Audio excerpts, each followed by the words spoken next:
Luxembourg में public transport free है। इस बात का बहुत से लोगों ने सुन रखा है, लेकिन इस बात को मानता कोई नहीं है, और मानता वही है जो लुक्सेमबर्ग से होके आ चुका है। तो मैंने सोचा कि मैं आप लोगों के लिए एक क्लिप रिकॉर्ड करती हूँ यूरोप में रहने वालों के लिए, और मैं उनको लाइव दिखाती हूँ कि सेकंड क्लास में आप लोग बिल्कुल फ्री ट्रैवल कर सकते हैं। हाँ, अगर आप फर्स्ट क्लास में बैठना चाहते हैं, जैसे जहाज़ में होती हैं प्रायोरिटीज़ होती हैं, बिजनेस क्लास होती है, फर्स्ट क्लास होती है, इसी तरह यहाँ पे ट्रेन्स में भी होती हैं, तो उसके लिए आपको थोड़ा बहुत पे करना पड़ता है। लेकिन नॉर्मली जो इकोनॉमी आप कह लें जो होती है, वहाँ पे हम सब फ्री ट्रैवल कर सकते हैं। और आज के दिन भी, आज हमारा आधा लुक्सेमबर्ग में हमने दिन गुजारा, आधा हमने फ्रांस के अंदर दिन गुजारा, तो आज भी हमने खूब ट्रैवल किया। खैर, ये रही हमारी मॉर्निंग।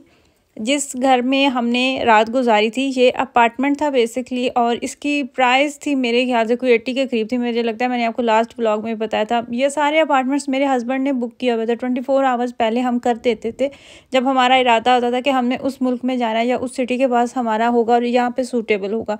प्राइसेस मुझे भूल जाती हैं, तो उनसे मैं पूछ के आपको साथ साथ गाइड करती रहूँगी। और जो बाकी टोटल खर्चा है ना, कि हमारा पूरे ट्रिप पे कितना खर्चा हुआ, किस तरीके से चीज़ें सारी मैनेज हुई, वो मैं इंशाल्लाह ताला एक सेपरेट व्लॉग बनाऊंगी, जिससे आप सबको भी सहूलत होगी, आप भी बच्चों के साथ इतना लंबा ट्रिप प्लान कर सकें। ये हमारी मॉर्निंग थी, और यहाँ पे अब हम नाश्ता कर रहे थे। 10 बजे तक नॉर्मली आपने चेकआउट करना होता है। एवरेज टाइम यही होता है 10 से 11 बजे तक। आप कहीं पे भी अगर रुकते हैं ना, तो आपने चेकआउट करना होता है, आपके सारे काम भी हो जाते हैं। अभी हमारे जाने का टाइम आ गया। सेम उसी हालत में कर दिया है जिस हालत में हमें ये घर मिला था। जितने भी वॉश करने वाले कपड़े थे या जो यूज़ किया, वो इस बिन के अंदर डाल दिया। बेड को भी बना दिया। बच्चे थे, आपको पता है बच्चे महसूस तो बहुत करते हैं। यहाँ पे भी इसको रात को बेड बनाया था, सोफ़े को, इसको भी सेट कर दिया। टीवी वगैरह सारा कुछ ऑफ़ कर दिया। हीटर्स ऑन किए हुए थे, वो ऑफ़ किया। सो अभी हम यहाँ से निकल रहे हैं। बिस्मिल्लाह। मुझे अब यही खतरा रहेगा कि कहीं कुछ रह ना गया हो।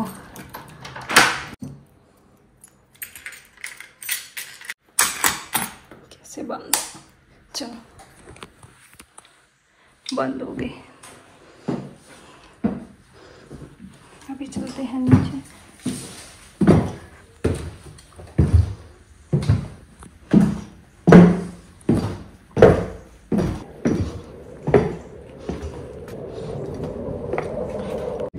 मेरा बच्चा मुझे मिल नहीं आ रहा है, कहती माँ हमारी रह तो नहीं जी मेरी जान, आप मुझे मिस कर रहे थे। मेरा बेटा परेशान हो गया था।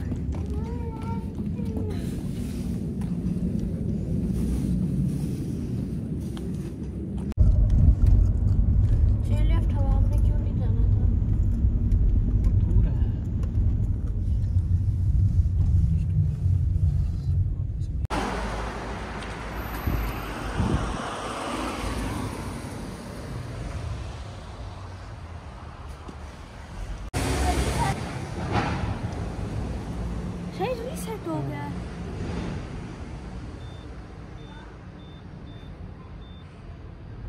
ओके, अब जब करें देख रहे थे इसके ऊपर क्या लिखा हुआ है। मुझे याद नहीं कि मैंने आपको लास्ट वीडियो में बताया था या नहीं बताया। बेसिकली जिस अपार्टमेंट में हम रुके थे, ये लुक्सेमबर्ग के साथ बॉर्डर लगता है फ्रांस का। वहाँ पे हमने अपार्टमेंट बुक किया हुआ था, इसलिए कि वो हमें चीप प्राइस पे मिल रहा था। तो हमने सोचा कि एक आधे घंटे की 40 मिनट की ड्राइव हमने प्रेफर की, कि जहाँ से आपको बचत हो सके आपको करनी चाहिए। हम वहाँ पे रुके, वो अपार्टमेंट से हमने चेकआउट कर दिया। अभी ये वाला जो आप हिस्सा देख रहे हैं ना, ये फ्रांस का है, फ्रांस के सिटी नैन्सी का ये है। और ये यहाँ पे हमें एक गार्डन नज़र आया, जिसमें उन्होंने पूरी दुनिया से पौधे ला के रखे हुए थे। हर दुनिया का हर नस्ल का पौधा था यहाँ पे। यहाँ पे हमने थोड़ी सी वॉक की। एक साइड पे उन्होंने बच्चों के लिए झूले भी रखे हुए थे, गार्डन था ये। लेकिन मुझे ये थोड़ा सा बोरिंग लगा। मैं तो बस थोड़ी देर घूम के फिर एक जगह पे जाके बैठ गई, क्योंकि पौधों का जिन लोगों को इंटरेस्ट है ना, जिन लोगों को इस चीज़ में शौक़ है, उनके घूमने के लिए ये बहुत अच्छा है। या वैसे आप बच्चों के साथ पिकनिक के लिए जाना चाहते हैं ना, तो बहुत अच्छा है। लेकिन ये बहुत इनका तारीख़ी ये जगह थी। पता नहीं 1500 या 2000 साल पुराना था ये पार्क, और इसकी इन्होंने हिस्ट्री भी रखी हुई थी। खैर, हमने यहाँ पे एंटर होने से पहले गाड़ी के ऊपर टिकट लगाई। हम नहीं चाहते थे कि थोड़ी सी 5-10 यूरो की टिकट बचाने के लिए आपको 40-50 यूरो का जुर्माना हो जाए। आप जब टिकट नहीं लगाते ऐसी जगह पे आप गाड़ी पार्क कर देते हैं तो आपको अक्सर ये जुर्माने भी हो जाते हैं, थोड़ी सी बचत की लालच में। जब भी हम गाड़ी पार्क करते हैं, जैसे अभी आपने मेरे बेटों को देखा कि वो अपने बाबा के साथ जाके रुके हुए थे। बच्चों को ये अल्लाह ताला ने नेचुरल ऐसे माइंड बनाए होते हैं, वो सारे अपने बाबा के पीछे पीछे जा रहे होते हैं। इवन साबियार अभी 3 साल का भी नहीं हुआ, तो उसे भी इन्हीं चीज़ों में शौक़ होता है। अगर पेट्रोल डलवाना है गाड़ी में तो निकल जाएंगे साथ, हमने डालना है, कुछ भी ऐसा काम होता है ना तो वो कर रहे होते। तो मैं अकेली इनके पीछे पीछे होती हूँ। सेम ऐसे ही मैं अकेली इस साइड पे आई और ये दरख्त देख के मैं सोच रही थी कि पत्ते झड़ते जा रहे हैं। 3 तरह के रंग आपको नज़र आते हैं इस मौसम में। सब्ज़ होता है, येलो होता है, ऑरेंज होता है। नॉर्मली ये मौसम बहुत उदास होता है, अजीब सी वहशत होती है। जो लोग अकेले होते हैं ना, फैमिली से दूर होते हैं, तो ये वाला मौसम उनके लिए इतना मुश्किल होता है ना। हर तरफ उदासी होती है, पता नहीं क्यों। मुझे लगता है सबको ऐसा लगता है कि फैमिली के साथ आप होते हैं तो आपकी सारी सिचुएशन और होती है। यहाँ पे इन्होंने सारे जो इटालियन हर्ब्स है ना वो लगाए हुए थे, इवन के पुदीना भी था, सारी वही इन्होंने, थाइम था, ओरिगानो था, इस तरह की बादल थे, सारे उन्होंने वो छोटे छोटे से हर्ब्स जो है ना वो रखे हुए थे। मतलब ये कि अगर मैं आपको कहूँ ना कि दुनिया का कोई ऐसा जड़ी बूटी, कोई ऐसा पौधा नहीं था जो इधर ना हो, तो ये बात गलत नहीं होगी। खैर वहाँ से हम निकले, फिर हम आगे साथ एक बेकरी थी छोटी सी, वहाँ से हमने खाने के लिए कुछ लिया। फिर गाड़ी को हमने फिल करवाया, पेट्रोल इसमें डलवाया, क्योंकि आज हम ये वाला सिटी भी छोड़ के जा रहे थे। आज हमने यहाँ से ड्राइव करके स्विट्ज़रलैंड के पास चले जाना था, क्योंकि इससे जो नेक्स्ट हमारा स्टॉप था ना वो था स्विट्ज़रलैंड, तो उसके हमने करीब चले जाना था। वहाँ पे जो हमने किस जगह पे अपार्टमेंट लिया वो मैं आगे चल के आपको बताती हूँ। जैसा कि मैंने आप लोगों से जिक्र किया कि लुक्समबर्ग और फ्रांस का जो बॉर्डर लगता है वहाँ पे हमने अपार्टमेंट लिया था, तो लुक्समबर्ग बिल्कुल साथ था। थोड़ा सा एरिया रहता था जो कि हमने नहीं विज़िट किया हुआ था लुक्समबर्ग का, तो हमने सोचा कि हमारे पास अभी टाइम है तो हम वहाँ पे जाते हैं, जो चीज़ें रह गई हैं वो एक्सप्लोर करके आते हैं। यहाँ से हमने अपनी गाड़ी को पार्क किया और ट्रेन ले ली। यहाँ पे फ्री वाईफाई आपको मिल रहा होता है। जर्मनी में भी सेम ऐसे ही है, जो रेलवे स्टेशन है वहाँ पे आपको, इवन के कुछ बसेस भी ऐसी होती है वहाँ पे आपको फ्री वाईफाई मिल रहा होता है। और सेम ऐसे ही था लुक्समबर्ग में भी, यहाँ पे भी फ्री वाईफाई था। खैर यहाँ से हमने ट्रेन ली और हम चले गए सिटी की तरफ।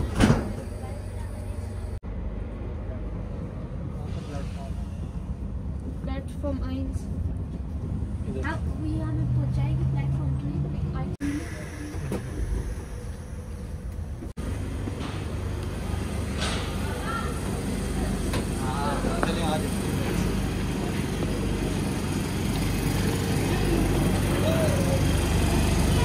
लुक्समबर्ग एक छोटा सा मुल्क है, बहुत बड़ा ये मुल्क नहीं है, इस वजह से बहुत ज़्यादा फेमस भी ये नहीं है।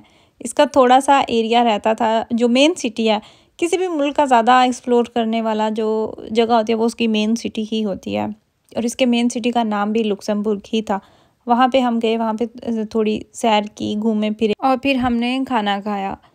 डोनर ही हमने यहाँ पे भी ऑर्डर किया। यहाँ पे थोड़ा मसला हुआ था, ये तुर्किश रेस्टोरेंट था, इन्होंने क्या किया हुआ था, कुछ तो तुर्किश लिखी हुई थी और बाकी सारी इन्होंने उनकी जो अपनी कोई लैंग्वेज, फ्रेंच में शायद लिखा हुआ था या कुछ ऐसे ही था, जो कि हमें समझ नहीं आ रही थी। और वहाँ पे जो खाना सर्व कर रही थी, जो वेटर थी, उसको भी नहीं आती थी, तो मुश्किल से हमें जो चीज़ समझ आई हमने डोनर ऑर्डर कर दिया। खैर वहाँ से निकल के फिर हम आइसक्रीम पार्लर चले गए। यहाँ पे इतनी यमी आइसक्रीम थी, इनकी थोड़ी सी एक्सपेंसिव थी लेकिन बहुत मज़ेदार आइसक्रीम थी, वो खाई हमने। उसके बाद ये इनकी जो मेन सिटी की गली थी ये हमने विज़िट की। इस सैलून में केराटिन चल रहा था, 2-3 बैठी हुई थी, मुझे तो दूर से ही उसकी स्मेल आई तो मुझे पता चल गया कि यहाँ पे केराटिन हो रहा है। और थोड़ा सा मैंने गौर किया तो वाकई ही 2 लेडीज़ बैठी हुई थी, उनके वो बाल स्ट्रेट किए जा रही थी।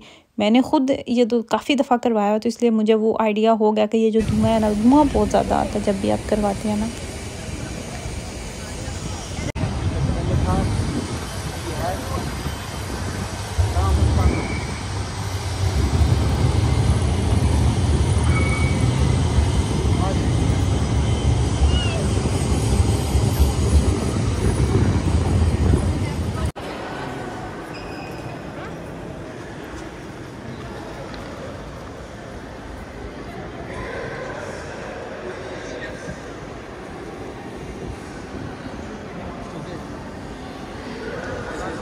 हम जब स्टेशन से बाहर निकले तो जो ट्रेन थी ना वो लकीली हमारे सामने खड़ी हुई थी, वरना हमें इंतज़ार करना पड़ना था आधा घंटा।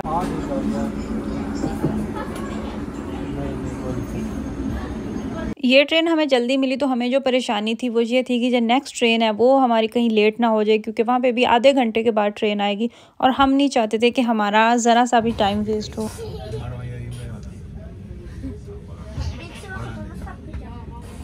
क्योंकि 3-4 घंटे की हमारी ड्राइव भी थी और हम चाहते थे कि जितनी जल्दी हो जाए हमारा सफ़र ख़त्म हो जाए, हम यहाँ से निकल जाएं।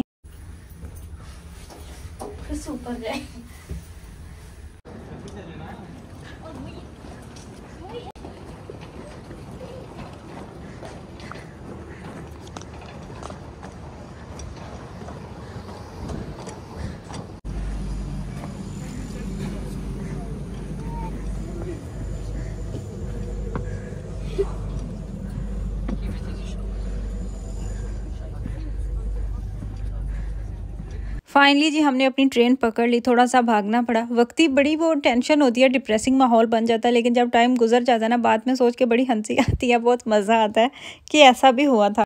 खैर अब हमारा सफ़र स्टार्ट हो चुका है नेक्स्ट मुल्क के लिए। अब हम सीधा यहाँ से जाएंगे अपने अगले अपार्टमेंट में। उसके बाद जब रात गुजरेगी ना तो सुबह जो है ना इंशाल्लाह ताला आपको स्विट्ज़रलैंड के नज़ारे नज़र आएंगे। आज की वीडियो मैं यहीं पे वाइंड अप कर रही हूँ। आपसे बात होगी इंशाल्लाह ताला नेक्स्ट वीडियो में। अपनी फैमिली का ख्याल रखिएगा, मुझे मेरी फैमिली को दुआ में याद रखिएगा। और ये रहा हमारा नेक्स्ट अपार्टमेंट जहाँ पे हम स्टे करने वाले हैं।